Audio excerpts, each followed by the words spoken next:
I saw an image on my mind right now. And I think it's kinda old, but I'm seeing a group of men. Isang grupo ng men, and there's a woman, and there's a man.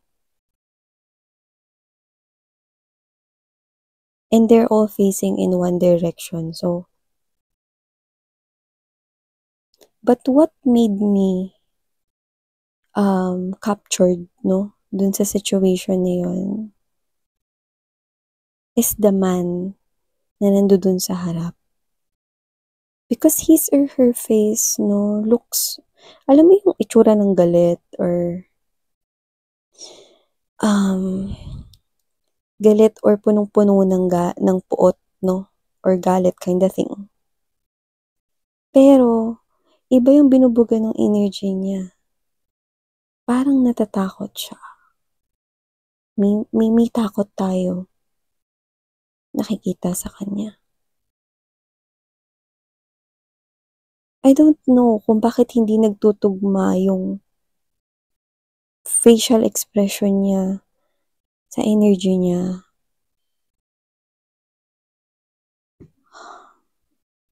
I don't know, and not, okay. Okay, listen. Hindi ko sinasabi na paniwalaan mo, no, na totoo yung past life, but yes, it's 101% real. So if you want to continue listening to this one, then you also need to prepare here your energy and yourself. Because I do get that this could possibly be one of those situations na nangyari sa iyong past life. And whoever this person is dealing with you guys, for some reason, this person is giving out a very pure energy. Clear as water. So, totoo siya sa'yo. Yes, I'll find out.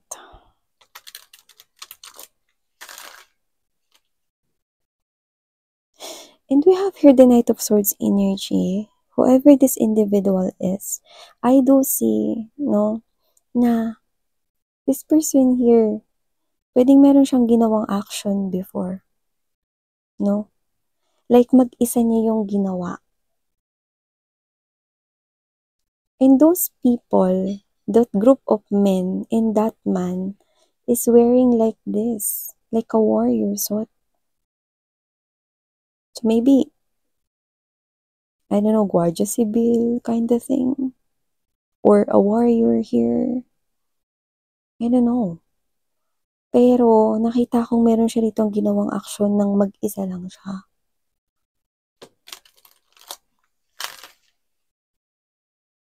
Hindi ko alam kung saan siya kumuha talaga ng tapang, pero nung time na yun parang ang laki nung tapang na inilabas niya kahit nakakaramdam tayo, no, ng parang takot sa energy niya. Ano yung nilalaban niya na yun?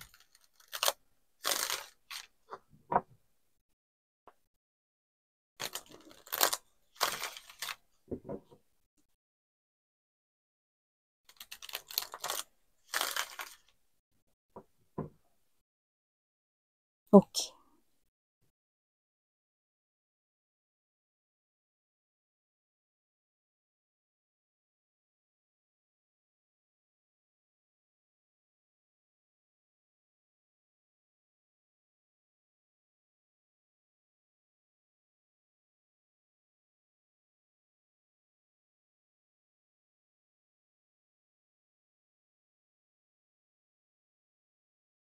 Tama nga.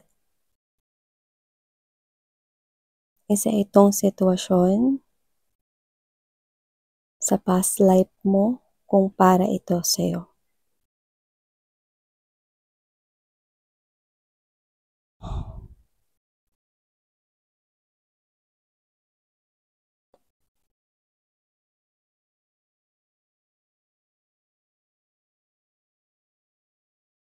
Alam mo mga babes, malalaman mo na posibleng ito yung past life mo kung habang nakikinig ka sa reading na 'to 'no, parang may kung ano na nararamdaman kang kakaiba 'no, na parang nagsasabi sa'yo na na sobrang konektado ka sa reading na 'to, na parang ikaw yung nandidito sa kwento na 'to, na para sa'yo itong sitwasyon na 'to.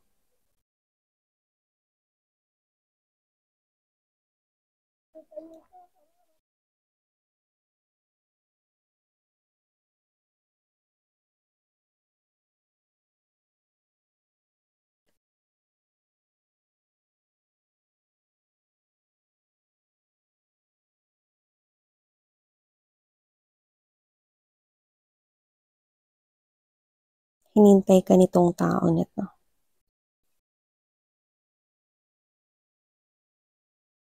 You know what, I'm hearing that song. I don't know if it's Ben and Ben. That's, yung song is yung, sa susunod na habang buhay, kind of thing. Actually, I don't know that song. Yung as in, I don't know kung ano yung song na yun all about, but that particular line, okay, sounds like Ben and Ben. So, hey there mga may loves collective, thank you so much sa patuloy at wala ninyong sawa na pagsuporta po sa akin dito sa channel na ito at sa mga new subscribers, thank you so much. By the way, meron po tayong new channel ang Dalnim. So, collective readings and for all signs po yun, no? So, pwede rin po kayong tumambay there at sa mga nandoon na maraming thank you at hello sa mga new subscribers. Ako po si Yan. Welcome, welcome. At sa pabalik-balik na mga subscribers, no, I appreciate you guys a lot. Sobra. So, wala tayong gender dito and just take how this resonates. No, this could be your past life situation. If you feel connected to the reading, like ramdam mo, like you feel na parang ikaw yung kinakausap dito, na parang kwento mo ito, no? Because, you know, past life is something here that it's very rare, no, na malaman mo yon, okay, or it's very rare, no, na matuklasan mo yon. Others, pwedeng napapanaginipan nila ito na bahagi ng kanilang memory. So, okay, whatever the case may be, this is someone here, past life situation. So, we have here the Three of Cups energy, Ten of Swords, and there's that Six of Cups energy as one of the strongest na point rito, no? Na yung nakita natin, no, ay isang pangyayari, no, na may kinalaman at may kaugnayan sa inyong past life connection. That person, okay? That person is your person. With the presence of Hierophant energy right here, you've not just encountered with that person in one of your past lives, but ka-in relationship mo talaga siya. Meron talaga kayong naging relasyon, no, in one of your past lives right here. And this person, meron siya rito nag-uumapaw na pagmamahal sa'yo. Now, I'm getting that message, no, that group of men, okay, na parang nakasuot sila ng parang pangkawal na outfit, okay, or whatever the case may be, that warrior-like outfit, and there's a man and there's a woman, okay, just take out this resonates, no. I'm seeing that person here, okay, alam mo yung look na gano'n, no, sa kanyang mga eyes, no, na parang, um, yung expression, no, sa unang tingin, no, it's like this person is just acting, no, nagalit siya or may panlilisik sa mata niya, no, pero sa brain niya, sa thoughts niya, no, this person here is afraid. And now I'm seeing bakit siya afraid. Kasi baka hindi ka niya rito maprotektahan. That's the message that I'm getting from this. Four of Coins energy, Five of Swords to this Nine of Wands. It's like this person here is, what if hindi ko siya maprotektahan? What if hindi ko maprotektahan si Collective? What if late ako? What if hindi ko to magawa? Imagine that type of energy, no, na one versus group of men. So whatever the case may be, this person here is not afraid to risk his or her life for you. But this person here is more afraid that he could possibly lose you in just a blink of an eye. How can I protect the woman I love? How can I protect the man I love? So, wala tayong gender dito. But this person here, I'm picking up the message with this Three of Cups energy, Ten of Swords energy. This person here end up na trinador niya or binitrade niya yung pamilya niya or yung mga kaibigan niya or lahat sila para sa'yo. I don't know what that particular or specific situation is, but the message that I'm getting from this one is this person here ended up betrayed niya yung kanyang pamilya at yung mga taong nakapaligid sa kanya. So maybe this person here nilinlang niya yung group of men, and let's say na yun yung mga friends and families niya, or yun yung mga tao sa paligid niya, no, at parang that look, no, in his or her face, no, na parang he or she is parang matigas, very strong, very firm, no, na nakikiisa siya kunyari dun sa kanya ritong pamilya, no, or dun sa kanya mga friends right here, no, because from the looks of it, I'm picking up, no, na parang dinaya niya yung sarili niyang pamilya, pinaniwala niya, no, na yung pamilya niya at mga kaibigan niya rito, na pinaniwala niya na sumusunod siya sa mga yon. Okay? Or nakikinig siya sa mga yon. Kasi from the looks of this, these people here do not like you para sa kanya. Hindi ka nila gusto para sa kanya. Pero ang ending, para magawa niya yon, okay, nakikita ko na prinotektahan ka niya. Because the next thing that I saw is the sword full of blood. So meaning, that person ended up, no, na nagawa niya ritong saktan yung ibang tao, which is I do pick up right here, no, para yun sa'yo. Para maligtas ka niya sa sitwasyon na yun. Because it's like a difficult situation. It's like a very hard situation right here. I don't know where those men are about to take you. Saan ka ba nila dadalhin? Ano ba mangyayari dito? Because I'm seeing the look from that woman's face is that person is actually full of worries. What's gonna happen next? Okay? And these people na mga tutol dito, ito yung kanyang mga malalapit na mga kaibigan at pamilya, pero tinalikuran niya yung lahat para sa'yo. And this is something here like, there's a lot of darkness, no, na nangyari sa inyong connection in one of your past lives. But this person here proved to you that he or she loves you. And the Wheel of Fortune is right at the center of this reading here, no? Kung sino man yung kakonek mo na yan, na sobrang mahal na mahal ka ng tao na yan, no? Or yung sa iba, paparating pa lang tong person na to, sobrang mamahalin ka ng person na yan. That person is your person. That person loves you noon pa lang. And I think why we heard that sa susunod na habang buhay kind of thing lyrics, like, hindi ko alam yung song na yun, so inulit ko lang siya, no, sa mind ko, okay?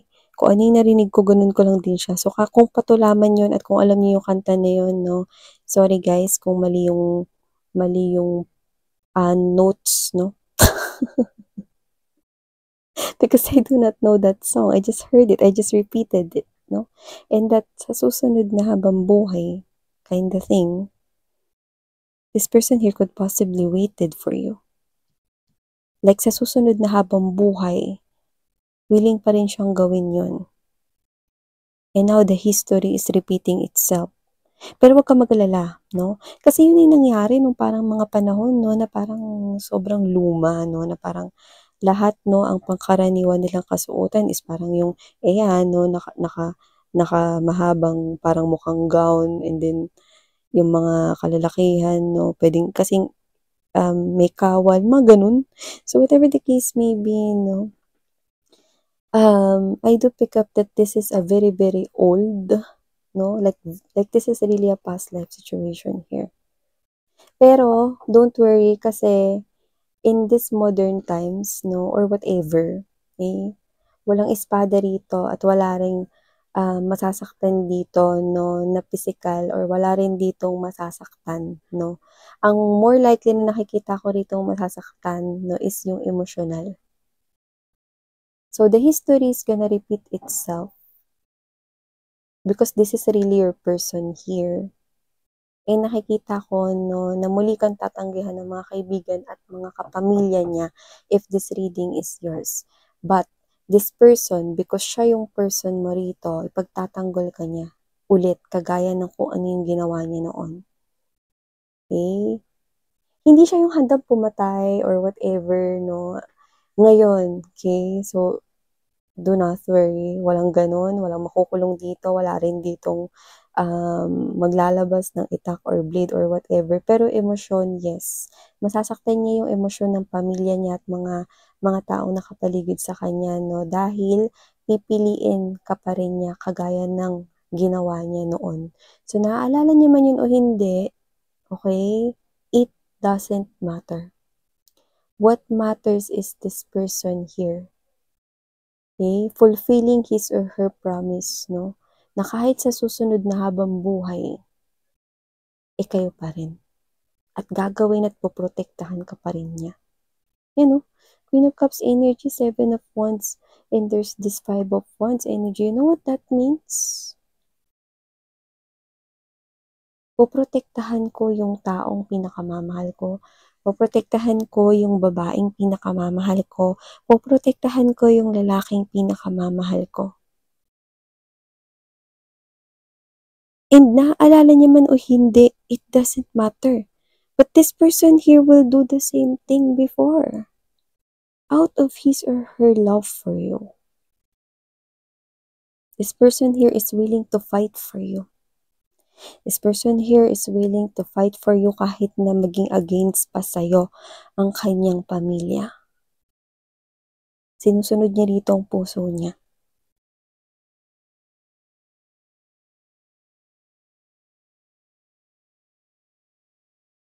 Alam mo yung look sa kanyang mga mata, no? There's this sense of sobrang laki ng takot niya, no? Na baka maging late or hili ito sa lahat, no? Baka masaktan ka nila or whatever. Eh? Wala akong nakita kundi pagmamahal sa mata niya. Para sa'yo. Pagmamahal para sa'yo. Takot na baka mawala ka sa isang iglap dahil sa gagawin niya. Pero hindi siya natakot na mawala yung buhay niya. Para sa'yo. So kung nagkita man kayo ngayon at magka-in relationship na kayo ngayon, this person's love for you is limitless. No boundaries.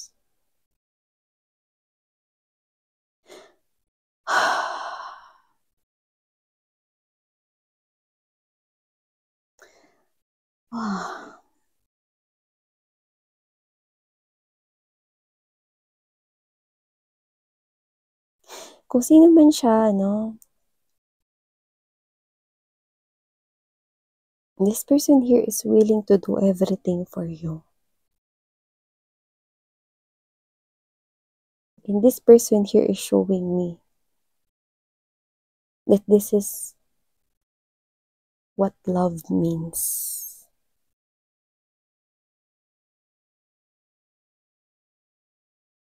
Wow. Wow.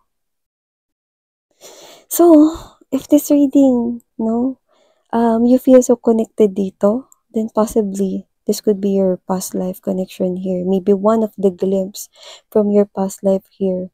Remember, even though there's lots of darkness, surrounding this love situation before, I think just with this person here, sobrang laki ng liwanag na dinadala niya sa buhay mo. Noon pa lang, this person here is more than enough for you. Wow! Beautiful. So, yeah. So, claim this, mga babes, ang mga messages na ito. So, maraming salamat. And, sarang hayo, love and light. Have a nice day. Annyeong.